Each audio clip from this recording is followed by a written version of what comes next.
tayo may mga mahal sa buhay. Inaalagaan, pinoprotektahan.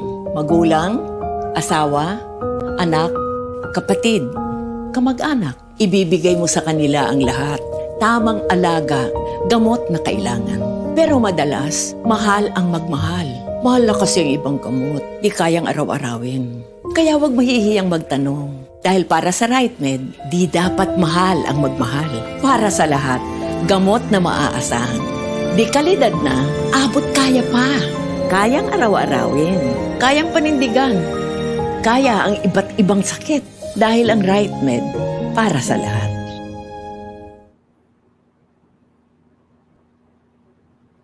Magandang umaga po sa lahat ng nakatutok ngayon sa very special episode ng Tuesdays with RiteMED. Special ang episode natin ngayon dahil magse-celebrate tayo ng kauna-unahang anibersaryo ng Tuesdays with RiteMED. Biruin niyo yun, 1 year na tayo mga kaibigan. Pero bago tayo magsimula, may munting mensahe para sa atin ang ilan sa mga naging guest natin sa Tuesdays with RiteMED. Samahan niyo ako at panoorin natin ito.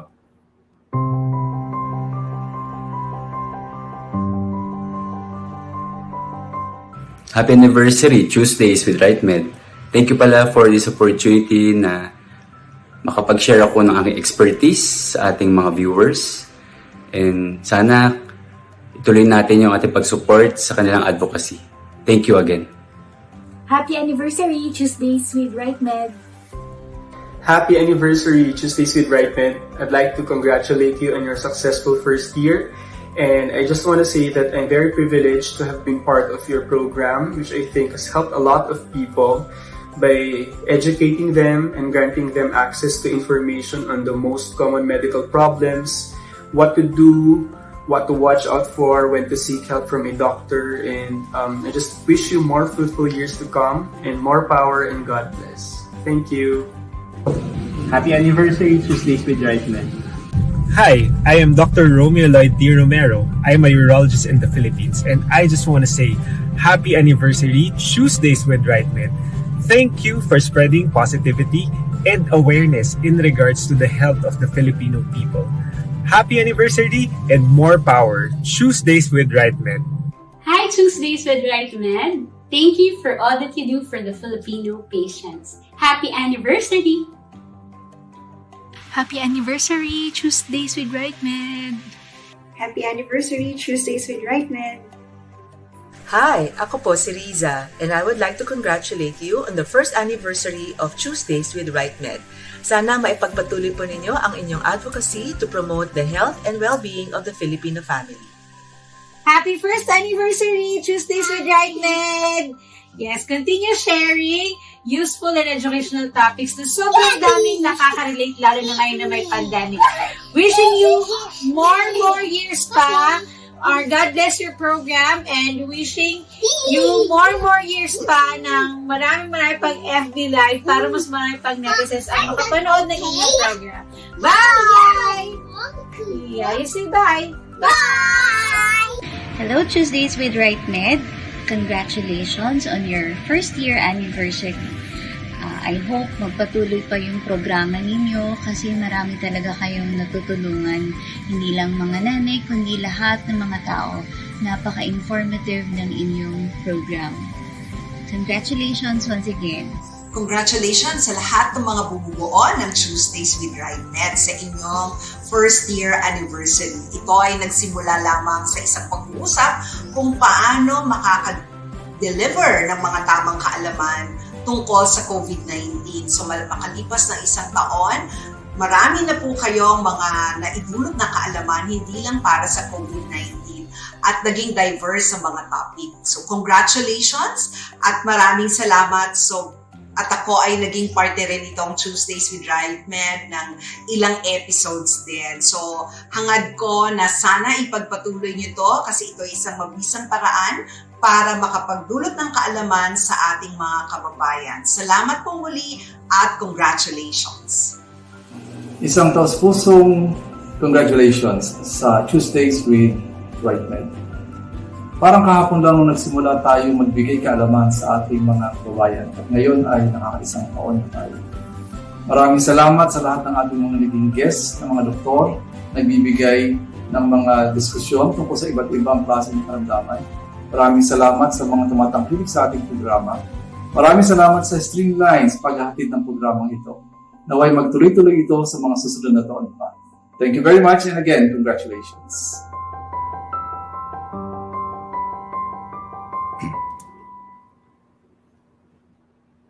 Ayan, ang bilis nga talaga ng panahon.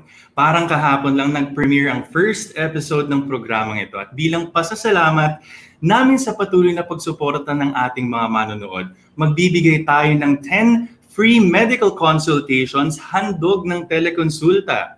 Ang libreng pakonsulta na ito ay para sa first 10 sign-ups lamang. Kaya mag-sign up na sa form na ipopost namin sa comments section below. Again, ito ay para sa first 10 sign-ups lamang, kaya mag-sign up na.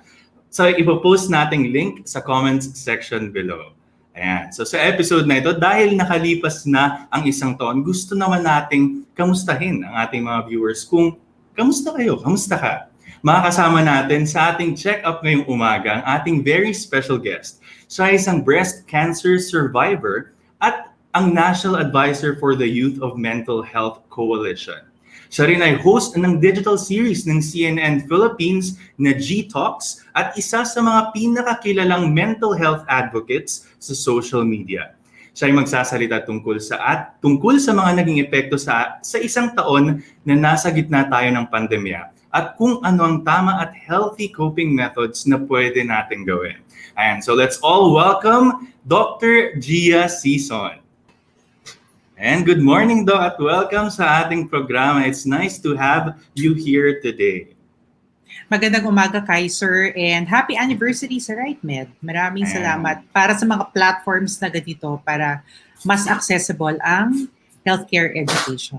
Yes, maraming salamat po, Dr. Gia. Importante ngayong panahon na makakuha tayo ng impormasyon, ng tamang impormasyon tungkol sa ating kalusugan. Dahil nga sa paglaganap ng mga fake news, ang daming nalilito hindi alam kung paano alagaan ng tama ang kanilang mga sarili. Kaya makinig tayo ngayong umaga sa mahalagang talk ni Dr. Gia Sison. So ayan, take it away, Doc. Maraming salamat, Kaiser, and good morning to everyone, sa lahat ng viewers. Again, happy anniversary sa RiteMED. So, since kumustahan with Tuesdays with RiteMED ito, pag-uusapan natin ang isang topic na talagang, sabi nga nila, will be the second wave since last year. At yan ay yung tungkol sa mental health. So first, i-define muna natin kung ano ang mental health para at least lahat tayo alam kung dahil may definition ito. And ang definition niya, take note, it's a state of well-being. Well-being siya where tayo, isa't isa, we realize na meron tayong capability despite the stressors we face and that we can work productively and still contribute sa ating mga community. Dito sa kanan ninyo, yan yung 3 components ng health.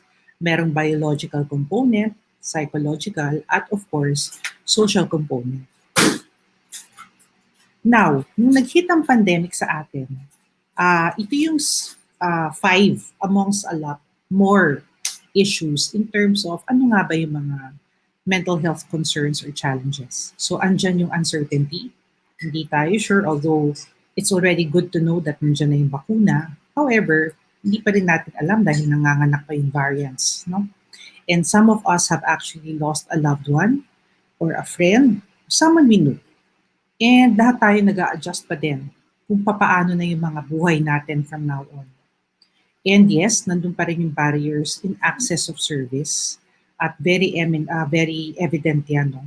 And of course, dahil sa lahat ng ito, lahat yung emotions natin are all heightened. Andyan yung anxiety, yung fear, and even panic sometimes. So itong graph na to is actually from the Substance Abuse and Mental Health Services Administration sa US. Now, kaya ko pinapakita itong graph na to, it's para sa ating maintindihan natin na pagka tinatamaan tayo ng isang disaster, meron mga phases. Okay, so dito tayo sa kaliwa. No? So pre-disaster, this happened around January-Feb 2020 last year. So nagkaroon ng impact. Then of course, andyan yung time na nagtutulungan tayo, no? Whatever, nagkakaisa lahat. Pero dumadating sa punto na nagkakaroon tayo ng disillusionment, nawawalan tayo ng hope. And that happened actually most evident on the second search. But we are already on the reconstruction phase where we work through grief. We come to terms, ika nga, with our grief. That's why it's so important to understand ano nga ba talaga yung pinagdadaanan ko. And this graph is very close to me kasi parang pag tinitingnan ko siya, para bang everything makes sense, no? On how I am feeling, etc.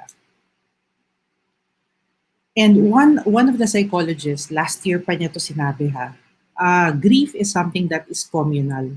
Meaning to say, kahit hindi natin kilala ang isa't isa, we feel losses in different levels. And that is completely in the sphere of reconstruction. We come to terms with our grief. And then, of course, this 2021, Adam Grant is a psychologist. Favorite article ko to kasi nung nabasa ko siya, parang nagka-sense din yung nararamdaman ko. Hindi siya diagnosis tulad ng depression or anxiety. But pwede ko na sabihin na it's a feeling. It's an in-between feeling na okay ka na hindi. Parang ganon. So, it's a void between depression and flourishing. When I say flourishing, you feel good about yourself. So, languishing. So, ito na yung mga buzzwords for 2021. Kasi nga, we are more in touch with our feelings eh. Hindi nyo ba yun napapansin? So, okay, so we're talking about COVID and the pandemic, and the additional threat of isolation and loneliness becomes real. It becomes really closer to home. That's why it's important that we start to practice those that are on the horizontal curve. Proper information and communication, emotional support, sobrang importante yan. And of course, guidance and direction. Dahil yung mga phases of grief, tulad ng na-mention ko kanina, that's similar to this, can actually really hit each and every one of us. Now, the following slides, ito yung mga tips na pwede kong ibigay sa inyo. But of course, wala namang one size fits all pagdating ng self-care. So I hope in one way or the other, ma-pick up ninyo isa and try to practice it. And I hope we all cope together. So number 1, practice radical acceptance. Kaya siya radical kasi ang baseline nito ay hard times. So, and radical because it's really parang pushed to us. No? And we have to accept the fact that there might be a need for extra effort to catch up. And dito na papasok yung acceptance that there are some things that are way beyond our control. Doc, before tayo mag-proceed doon, no, as practice, no, paano ba natin masisimulan yung first step into radical acceptance? No? Do we have to tell ourselves? Kailangan ba natin i-convince yung sarili natin? Ano ba dapat yung kailangan natin gawin? Kasi minsan, di ba, kahit tayo sabihin natin, oo, tanggap ko na ganito. Pero sa kaloob-looban natin, meron pa rin resistance. Meron pa rin tayong hindi natin pinapaniwalaan kahit sinasabi natin. So paano ba natin talaga matatanggap na nasa ganitong situation tayo ngayon at para ma-set natin yung expectation natin sa sarili natin? Alam mo, ang gandang tanong yan, Kaiser, kasi napakadaling sabihin na, tanggapin mo na lang yan. No? It's very easy to say, pero within us, mahirap. But the mere acknowledgement sa sarili natin na mahirap is already the first step. And then, after that, the next step is to act towards it. Diba? So it's one thing that you realize it's hard. It's also one thing to realize that kahit papano, we have to do something about it. So unti-unti yan, and you have to take it one day at a time. It's not an overnight thing. But sabi ko nga, mahirap, pero hindi naman ibig sabihin na hindi kakayanin. So this slide explains what Kaiser was asking. No? Ito namang slide na to came from the Harvard School of Public Health, where pinag-aralan nila yung emotion management. And dito sa slide na to, they found out that the more that you express or the more you accept the way you feel, the better you cope. no? Versus somebody who realizes na meron siyang nararamdaman pero dinideny niya, babalik at babalik yun. Also, it's better to acknowledge, act, and reach out for support. And gradually confront situations. A-anchor din ako dun sa tanong ni Kaiser. Again, it's not an easy situation, but gradually, on your own pace, gradually confront it. Kasi pag hindi natin kinonfront, again, babalik at babalik. Okay, now let's talk about naman na I'm pretty sure meron tayong kaibigan or meron tayong family member or anyone who has tinanong tayo, no? This is actually how to support someone with possible trauma. Because let's admit it, nakaka-trauma ang nangyari sa COVID. Diba? Biglaan at ang daming nangyari. So I just like to go through the 5 steps. No? Number 1, spend time. Spend time and reassure. Hindi mo naman kailangan na magbigay ng advice. You know what? Most of the time, people want to talk to others because they just want someone to really listen to them. Number 2, offer support if you can. And support can come in a form of referring them to another professional. Hindi naman kailangan it has to be grad. So offer support and listen again. Number 3, don't take it personally. No? Don't take it personally if they want to be alone sometimes. May ganun kasing faces eh. Kaiser, ikaw ba? May time na ayaw muna makipag-usap sa iba, di ba? Tama. Oo. So, Tapos minsan pag may kausap ka, siguro sa utak nila, they wanted to really, extend effort or help. Yes. Pero ikaw nandun ka pa sa phase na parang ayoko muna ng ka-interaction, ayoko muna ng kausap. Pero sila yung nagpupumilit, tapos mag-aaway na lang kayo kasi pag nasabihan mo na wag na muna ganito ganyan in a nice way hanggang sa umabot na hindi na in a nice way dahil nagpupumilit sila.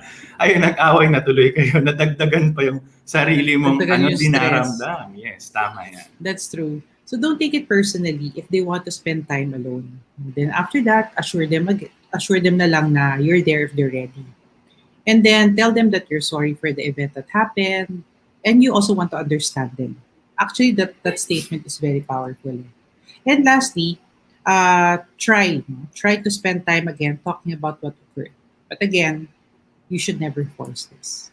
Yes, I think it's very important, Doc Gia, na maintindihan natin yung kakasabi nyo lang na mga steps. Dahil minsan, di ba, kinakailangan lang natin, hindi natin kailangan ng advice during that time. Kailangan lang natin ng tao na makikinig sa atin during that particular period. And so napakaganda nung sinabi ninyong steps on how to support someone with possible trauma. Tsaka nga, Kaiser, it has to come to a point also that you listen to understand instead of listening na meron ka ng pino-form na advice sa likod ng brain mo to react. Exactly. So, it has to come to that point. Yun usually yung situation pag may sinabi, siguro isa yun sa naiisip natin. Kahit naman tayo, we're all guilty at some point in time. Na pag may sinabi sa atin na problema, ikaw being proactive, kailangan may na-formulate ka na solution sa utak mo. Pero pala yung kailangan niya lang talaga during that time is a person na makikinig sa kanya. Hindi kailangan ng advice, kailangan lang ng someone na makikinig sa kanya at iintindihin siya during that particular period. So, napakaganda nun. Napakaganda nun. Exactly, no? So, I hope after this talk, let's walk the talk beyond, no? Itong ating Tuesdays with RiteMED. And of course, this is very important, no? Avoid self-comparison. We all heal in our own paces, in our own way. So the healing of others may not be your pace of healing. So just be yourself. No? If there's one thing that you shouldn't lose in the process of healing, it's yourself. So stay grounded kasi lahat tayo, we're made of different stuff.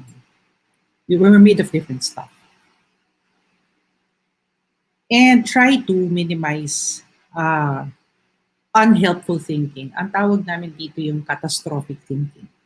Yes, okay lang isipin yung worst. Kasi syempre, nadala na tayo last year, di ba? Kasi biglaan nangyari yun eh. Okay lang yun. It's okay. Kasi kasama yun sa planning. But on the other hand, you also have to remember what will what should I learn about this? Something like that, no? So also accept that different opinions can be valid even if you don't agree with them. So, sabi ko nga yung pinaka greatest criticisms or yung criticizers, if I may term it that way, sa ating sarili is maybe ourselves. So, let's be careful also on the things that we tell ourselves. And ito, no? Mental health and media. We all know that it can be toxic. So kanina, na-mention ni Kaiser sa intro niya about fake news. Let's admit it, nakaka-stress siya. So make sure that you only follow credible sources and it's okay to detach a while. I mean, if you want, time nyo yung pag-check nyo ng social media because sometimes it actually can be a source of stress. So social media detoxification and credible news. Just get the information from credible sources para hindi kayo ma-stress. No? Maintain social connections. I know it's not possible pa rin to have the physical, and I guess it will never really be the same. So that's one change you have to accept. But I think our social connectivity shouldn't suffer. So maximize online platforms, but be mindful of the time also kasi minsan nakakapagod. But be there. Let's be there for each other. Ito naman, establish routines every day can actually help us in terms of bringing back our sense of control. Kasi nung nangyari yung pandemic, one thing that was lost is our sense of control. So when you establish a routine for yourself, it kind of brings it back. So kunyari, gigising ka, kakain ka, ito gagawin mo, something like that, no? Because surprisingly, when you do that every day or every week, may plan ka, somehow it helps you cope with the stresses in life. And don't forget, we have to be deliberate kapag nag-take tayo ng break. Okay? So kahit work from home kayo, you still take a break from it. Kasi you're still working, di ba? And self-care yan, injecting and separating work from rest. And ito, importante, guys, recognize and celebrate achievements. No? Kahit papano, kahit na ang hirap na nangyayari, parang we pull things together. And that in itself is a great achievement. And for those of you who are overwhelmed with tasks, it will help to break it down. So prioritize ninyo, ano ba yung top 3 ninyo, at doon kayo mag-focus in the day. Huwag naman sa 10 tasks lahat yung matatapos nyo. Just focus on 3, celebrate your small wins, and of course, give yourself a pat on the back. Because after all, nakayanan. And of course, again, I can never underestimate the power of rest. Yung iba kasi, nagigilty magpahinga, no? Hindi. Kailangan natin yan to be able to bounce back. Makinig tayo sa mga physical cues and mental health cues na sinasabi sa atin ng katawan natin. Example, masakit ng likod natin. Pag hindi natin yan pinansin, gagrabe yan. So that back pain may be telling you, oh, pahinga ka muna. At hindi ka walang magpahinga. Kailangan natin yan. And there also has to be this mindful intention to return to work and make a promise to yourself that you will take care of your health. Kasi sino magtatrabaho kung wala ka na? So ganun. Accept that there will be changes in productivity. It may not be 100%, but it is still progress. Okay, progress is still progress. And you are acknowledged for that. Itong flow, I just want to flash this, no? Because flow is a term that was a buzzword again for 2021. In terms of, natutunan, we have to learn paano natin, how things work for us. Kasi iba-iba tayo ng styles of approaching work. Iba-iba tayo ng styles in being able to approach life. And flow is actually a predictor of well-being. So find your flow, find your groove, ika nga, on how you do work, how you approach life, and self-care as well. Fix your eyes on the goal while understanding the required grind. No? Eyes on the goal pa rin. And show up for yourself. Yan ay isang courage na we develop, no? Most especially during these times. And remember, again, what we do for others, remember you will never regret good work once done. Dito nga sa slide na to, we all have to, at some point in our lives, anchor on something that is bigger than ourselves. And helping others and being kind is actually a huge part in that thing called purpose. This is the ikigai. No? I just want to share this kasi favorite ko ito. It's a Japanese concept meaning reason for being. So yung mga bilog na yan, meron yan mga ibig sabihin, no? Anong ina-achieve nitong ikigai? It kind of reminds us na, okay, I'm doing this pala because ito yung passion ko, no? What you love, what the world needs, what you can be paid for, and what you are good at.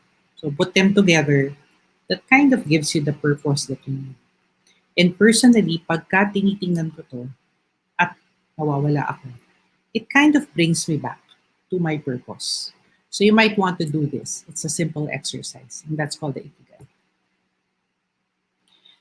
And lastly, don't forget to seek support from the people surrounding you. Hindi tayo pinanganak to be alone. No?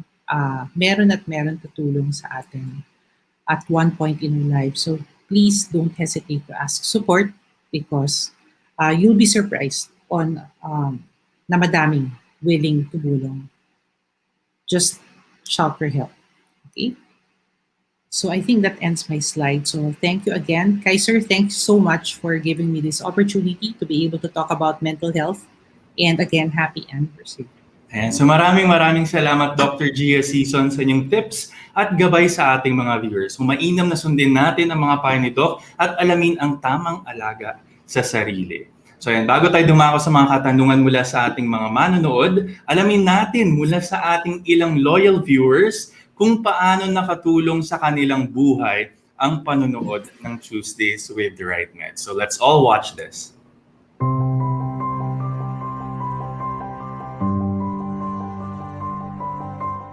Hi, I'm Davy. So, it's interesting for me how a Facebook program, Tuesdays with RiteMED, became a friendly community for me and my family. And just like that, it's been a year already. I think the show piloted last year during the height of the lockdown. Very uncertain and challenging times for us all. Tuesdays with RiteMED provided some stability in my routine. Every Tuesday at 10 a.m., we sit down and watch and learn about health. It grounded me, if but for a little bit. So natuto ako doon ng mga bagong recipes during lockdown, about mental health, stayed up to date about COVID-19, and even mga skincare. I love that they always ensure that the speakers they invite are experts in their field, like doctors, chefs, psychologists. So, tiwala talaga ako sa mga advice na nakukuha ko. So, kudos to the people working behind the scene.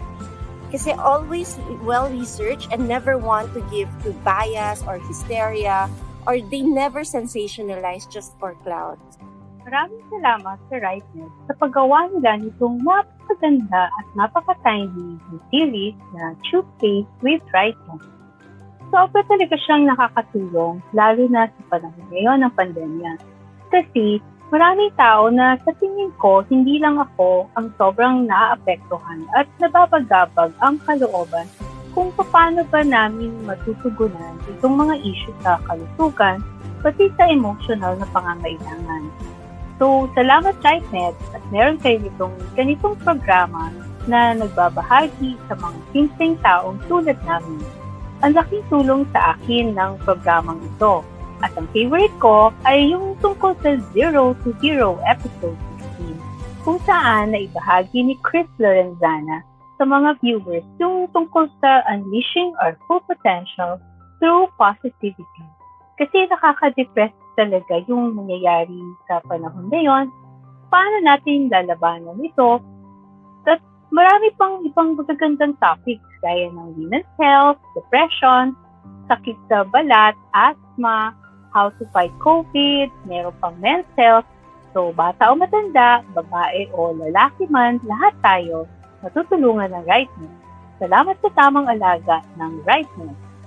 Happy first anniversary Tuesdays with RiteMED.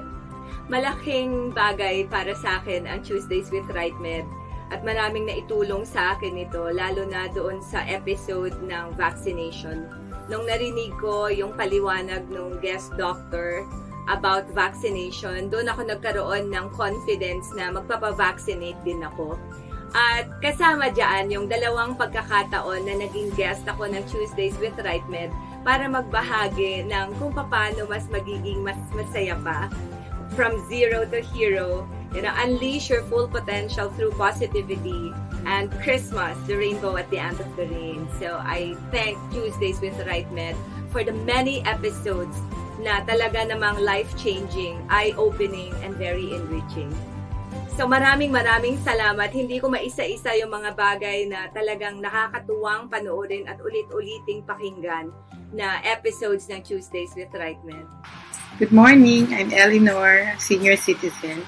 I'm currently taking up maintenance medicine for my hypertension and prophylactic treatment for my diabetes because I come from a diabetic family. My dad and his siblings passed away due to complications of the disease. I go see my doctor quarterly. It will only take me 10 minutes of his time because of the so many patients lining up at his clinic.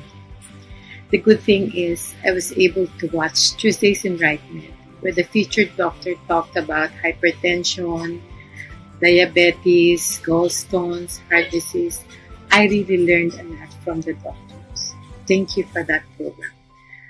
The other topics that I learned a lot also is on the estate planning, mental health, and erectile dysfunction. I thought I knew a lot about the diseases already. Unfortunately, when I learned and I watched your program, I learned more. So I hope your program will last 100 more years for people like me to learn from. Hi, I'm Evelyn Casachu of JC2 Drugstore, Santa Mesa. Every Tuesday at 10 a.m., we make sure na naka-online kami and we're watching Tuesday with RiteMED. Through this program, marami akong mga learnings na nakukuha, additional knowledge, where we can apply in everyday life and then share ko doon sa mga suki namin. Favorite part ko doon sa Google na yan yung question and answer kasi parang meron ng fruit consultation.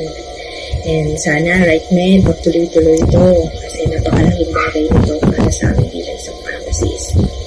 And thankful din sa mga resource person, mga doctors namin na walang sawang sumagot sa mga questions namin. Hello po. So almost every Tuesday nanonood ako ng Tuesdays with RiteMED since yung unang episode, and all I can say is I've learned so much from all the episodes, from mental health to physical health.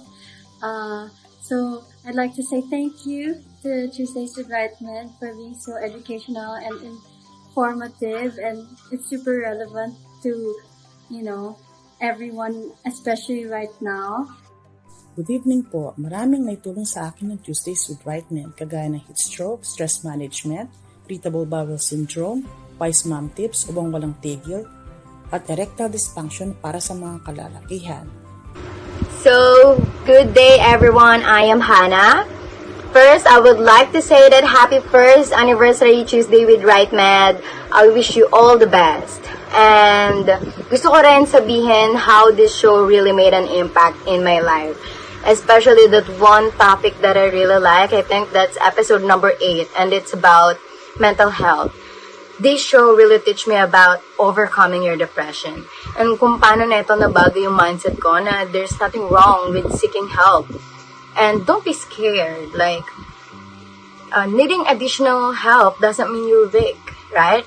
So, I really hope na sana more episode pa, especially for us teens. Kasi I'm watching it on behalf of my parents mostly. Sa Tuesdays with RiteMED, nagigising na ako ng mas maaga, and good habit din kasi first thing happens is yung information, na-absorb na siya agad ng brain ko na pwede ko siyang magamit for the whole day.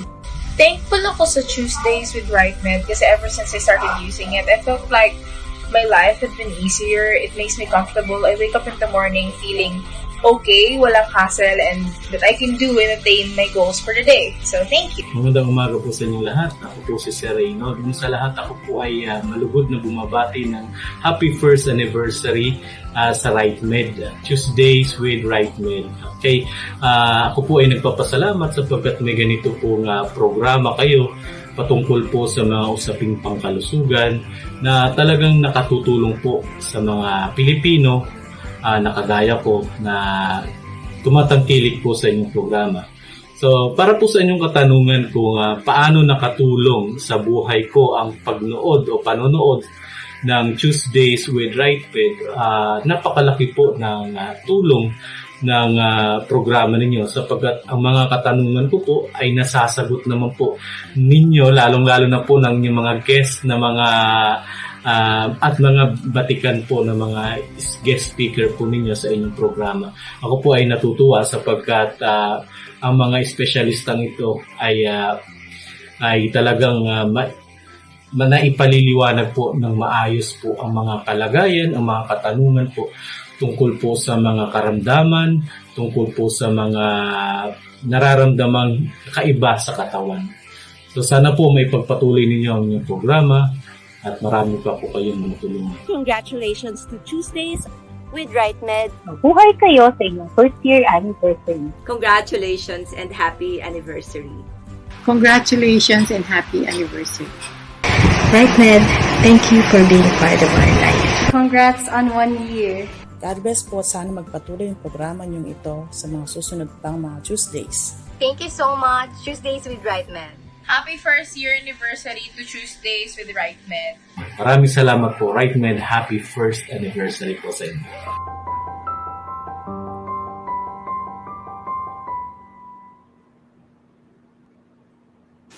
Ayan, nakakataba ng puso yung mga greetings ng ating mga loyal viewers. Ayan, maraming salamat. Worth it yung effort natin sa pagpapalaganap ng tamang impormasyon para sa mga Pilipino. So, maraming salamat po ulit sa patuloy na pagsuporta sa Tuesdays with RiteMED. Ayan lang, take advantage dun sa ating form na nakapost or nakapin ngayon sa ating FB Live. First 10 to sign up will get free consultations. At ayan, gusto ko lang i-anunsyo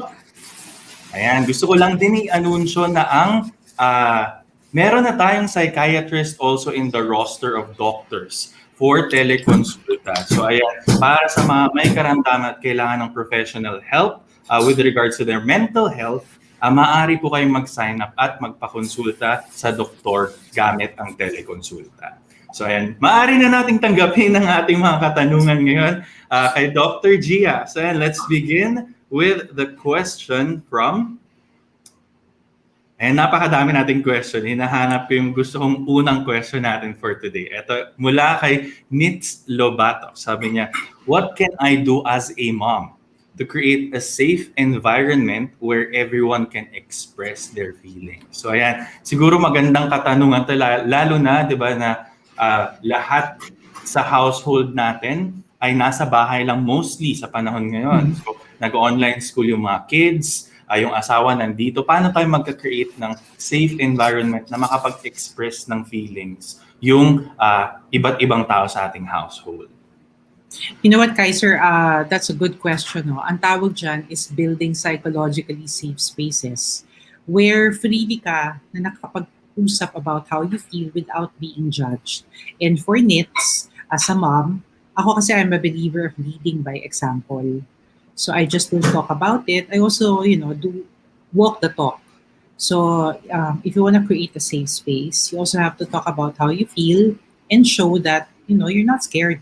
I mean, dun nga nagsisimula yung stigma kung masyado tayong hiya with how we feel. And sa advocacy ng mental health, we want to take that away, yung stigma of talking about our feelings. So it starts with you. You may want to talk about how you feel. Tapos andyan yung number 2 question, o kayo, kumusta kayo? Yung check-in, no? Your family members. And then maybe share stories so that magkakaroon kayo ng environment na okay pala mag-share dito. No? I can be at home. Everything starts at home. So start with that. And so siguro sa napakasimpleng linya na kamusta ka, doon nagsisimula yung pag-open ng dialogue natin sa iba't ibang parte ng ating pamilya or sa iba't ibang tao sa loob ng ating household. So napakagandang tip niyan, Dr. Gia. Ito naman ay katanungan mula kay Christine Andres. Sabi niya, how can you be of help to someone? I think ito ay related to kanina sa discussion natin, no? To someone who is suffering from anxiety or depression. Kasi baka mamaya, in our minds, we're helping, but from their side, we are causing negative feelings pala sa kanila. Okay, for Christine, as mentioned earlier, don't take it personally all the time. I think the best move we can make para sa mga nagsisuffer from anxiety and depression is to let them know that whatever happens, andyan ka to support them. And sometimes, the help they need is just a listening ear. So, be just that. And then the rest, kapag diagnosed, of course, we leave that to the professionals. But always be that friend who stays no matter what. Ayan. So, sobrang ganda ng advice ni Dr. Gia. Ito naman isang katanungan mula sa ating viewer galing sa GMA News. So, ito naman ay mula kay Carrie Tan. Sabi niya, paano po yung acceptance sa situation ng pandemic na walang work na mapapasukan, minsan wala ding ayuda. So, marami ding namamatay or yun, nawawala ng buhay dahil sa pandemic na hinaharap natin. Paano ma-accept yung mga situations na ganito? Maraming salamat po. Okay, for Carrie, no? Tama ba? Carrie, yes. Now for Carrie, remember, acceptance in terms of grief, it takes time. And sarili-sarili tayong timing. I'm not saying that kailangan pag nawala ng work, masaya agad. No, of course, that's a source of livelihood. However, we can kind of shift our perspective in terms of, nawalan man ako ng trabaho ngayon, hindi ibig sabihin hindi ako makakahanap in the future. And so you take it one day at a time. Sometimes kasi we get overwhelmed by how we feel, and that's fine. But there's also such thing as being able to unload, change perspective, and still hang on hope that maybe meron pa rin naghihintay na trabaho that can fit. Yes. So I think magandang panghawakan natin yon sa panahon ng uncertainty na hindi tayo mawalan ng hope and faith that there will be, a brighter tomorrow that will come in the next day. So yun yung panghawakan natin. Maganda yun sa times of uncertainty. So ito naman, isang katanungan mula kay Jeline Garduño Menorca. Sabi niya, Doc, my health provider doesn't cover mental health care. So is there a way to save when you're in need of psychological help since both yung consultations and medicines are quite pricey or expensive? Okay, for Jillian, there are actually CSOs that offer mental health consults for free or at low cost. So there's this link, and of course, I'd like to also promote the NCMH crisis hotline. You can call that anytime. And yung medicine, I think there are organizations that can support at least the basic ones.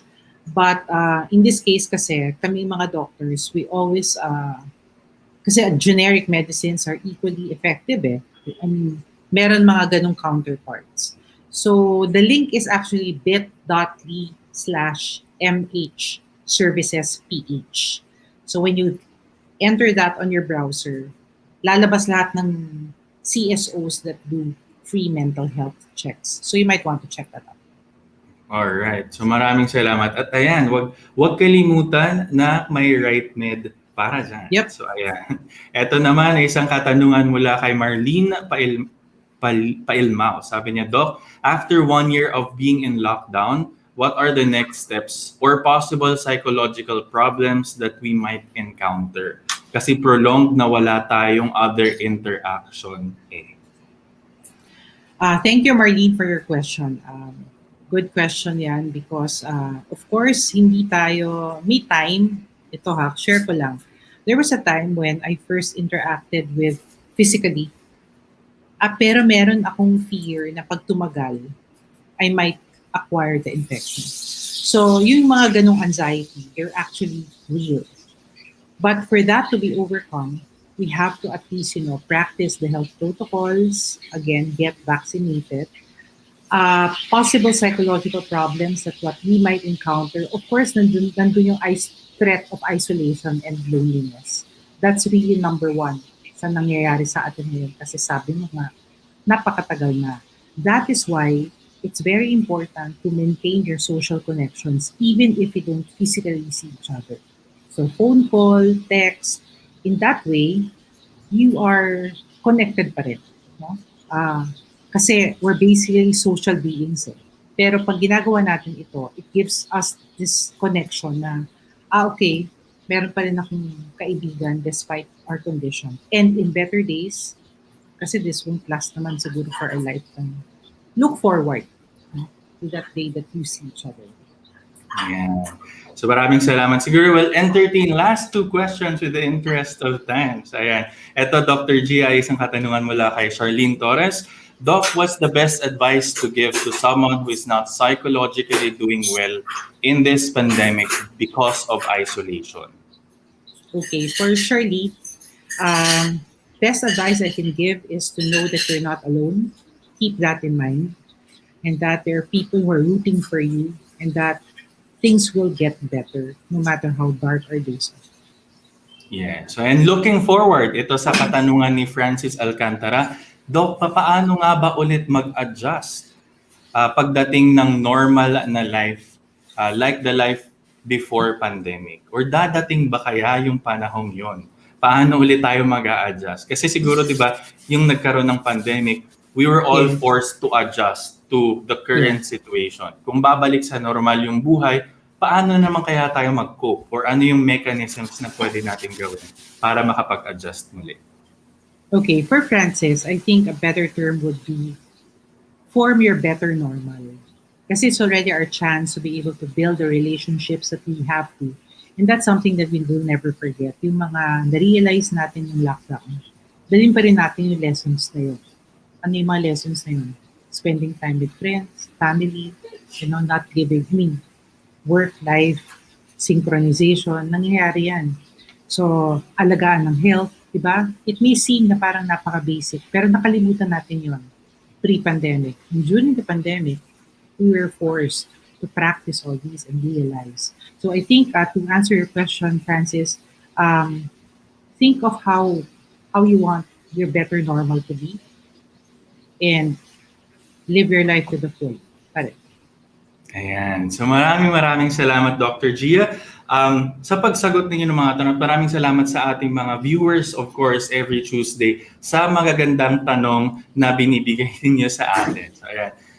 Bilang pasasalamat, again, paalala lamang, bilang pasasalamat sa ating patuloy na pagsuporta sa aming programa, magbibigay tayo ng 10 free medical consultations, handog ng telekonsulta. Ang libreng pakonsulta na ito ay para sa 10 sign-ups lamang, kaya mag-sign up na sa Google Form na ilalagay namin sa comment section ng FB Live na ito. So, and bago tayo mag-end, Dr. Gia, meron po ba tayong final message para sa ating mga manonood sa pagkakaroon ng 1 year episodes, 1 year worth of episodes every Tuesday at 10 a.m.